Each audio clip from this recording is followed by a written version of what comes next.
ଶୁଣନ୍ତୁ ଜେଜେମା ଅହଲ୍ୟା କେମିତି ପାଷାଣ ହେଲେ?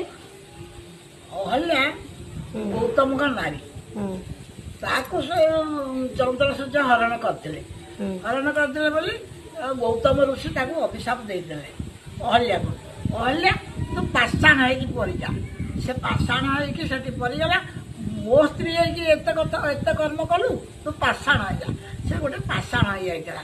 ସେଠୁ ଅହଲ୍ୟା ତାଙ୍କୁ ମାଗିଲେ ପାଷାଣ ରୂପରେ ମାଗିଲେ, ବର ମୁଁ କେମିତି ଭଲ ହେନି? ରାମ ଆସିବ ଯେବେ ବନସ୍ତକୁ ପାଦ ଧୂଳି ମାରିବ, ତୁ ଯାଇକି ତୋ ନିଜ ରୂପ ଫେରି ପାଇବୁ। ସେଠୁ ରାମ ବନସ୍ତକୁ ଆସିଥିଲେ। ଅହଲ୍ୟା ପାଷାଣ ହେଇଥିଲା କରିଥିଲା।